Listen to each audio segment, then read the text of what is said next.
Uruguay সীমান্তের একদম কাছে ব্রাজিলের দক্ষিণাঞ্চলীয় রাজ্য রিও গ্রান্দে দো সুর। এখানকার শান্ত শহর নব হামবুর্গের এক ব্যস্ত সড়ক রাতারাতি রূপ নিয়েছে এক মহাকায় ক্যানভাসে।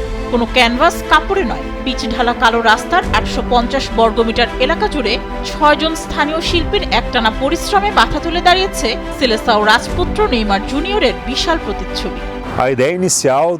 এই ফুটবলারকে বেছে নেয়ার প্রধান কারণ তার জার্সির নম্বর 10। এই বিশ্বকাপেও সে 10 নম্বর জার্সি পরেই মাঠে নামবে। কেউ কেউ ভাবতে পারেন আরে নেইমার কেন, কিন্তু ব্রাজিল দলে তার অবদান তো অস্বীকার করা যাবে না। সে আমাদের জাতীয় দলের সর্বোচ্চ গোলদাতা। হ্যাঁ, সে কিছুটা বিতর্কিত চরিত্র, তবে সব মিলিয়েই আমরা তাকে বেছে নিয়েছি।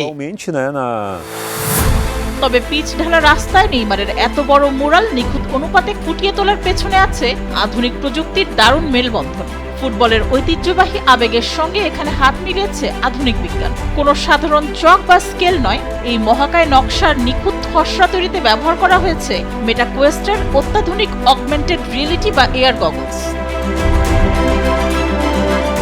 বার্সেলোনা ও পিএসজির সাবেক এই ফরওয়ার্ডের বিশাল মুরালটি দেখতে এখন উৎসবের আমেজ নব হামবুর্গের অলিতে গলিতে।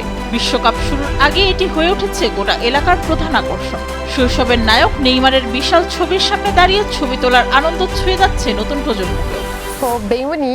মুরালটা দেখতে সত্যিই অসাধারণ হয়েছে, যেন জীবন্ত।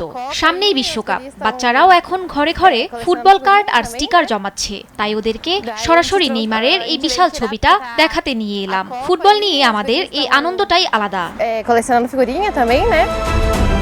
প্রতিবার বিশ্বকাপ এলেই নিজেদের চেনা পথঘাট, পাড়ার দেয়াল এভাবে ভালোবাসার রঙে রাঙিয়ে তোলা ব্রাজিলের এক শতাব্দীর প্রাচীন ঐতিহ্য। এটি কেবল একটি দেয়াল চিত্র নয়, বরং হেক্সা বা ষষ্ঠ বিশ্বকাপ ট্রফির মিশন সামনে রেখে সেলেসাওদের বুক ভরা সমর্থনের এক দৃশ্যমান বার্তা।